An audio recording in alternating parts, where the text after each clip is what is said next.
बताया जा रहा है कि दो ग्रुपों में झड़प हो गई है, तसादुम हुआ है, जिसमें कई अफराद जख्मी हुए हैं। मेंढर से यह बड़ी खबर आ रही है, जहां पोलिंग बूथ पर वोटिंग के दौरान दो ग्रुपों में तसादुम हुआ है, कई अफराद इसमें जख्मी हुए हैं। और तस्वीरें आप देख सकते हैं, एम्बुलेंस के जरिए से जख्मियों को अस्पताल में भर्ती कराया गया है। कई अफराद इसमें जख्मी हुए हैं। बताया जा रहा है कि पोलिंग बूथ पर वोटिंग के दौरान दो ग्रुप आपस में ही भिड़ गए और जिसमें काफी हाथापाई हुई है और इस दौरान कई अफराद जख्मी हुए हैं, जिन्हें अस्पताल में भर्ती कराया गया है।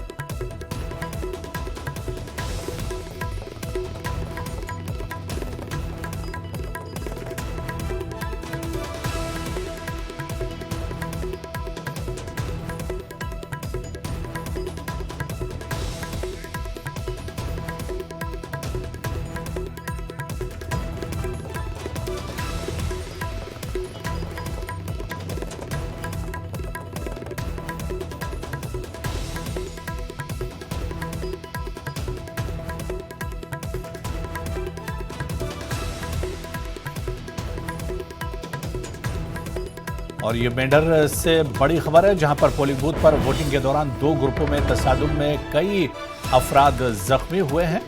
वोटिंग के दौरान आपस में झड़प हुई है। बताया जा रहा है कि दो ग्रुपों में यह झड़प हुई है, जिसमें कई अफराद जख्मी हुए हैं और जख्मियों को अस्पताल में भर्ती कराया जा रहा है।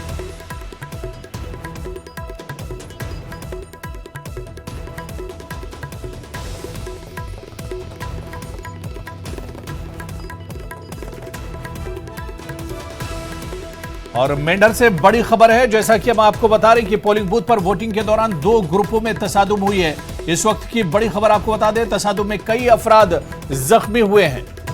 अनंतनाग, राजौरी, पुंछ पर आज पोलिंग हो रही है। लोकसभा चुनाव के तहत पोलिंग हो रही है छठे मरहले में। और इस बीच खबर मेंढर से है, जहां पर एक पोलिंग बूथ पर दो ग्रुपों में तसादुम हुआ है और इस तसादुम में कई अफराद के जख्मी होने की खबर आ रही है। तो पोलिंग मराकज पर वोटरों की लंबी लंबी कतारें आज देखने को मिली और इस बीच कोई बड़ा नाखुशगवार वाकया पेश नहीं आया, लेकिन मेंढर से जो खबर आ रही है कि कई दो ग्रुपों में आपस में तसादुम हुआ है और कई अफराद इसमें जख्मी हुए हैं।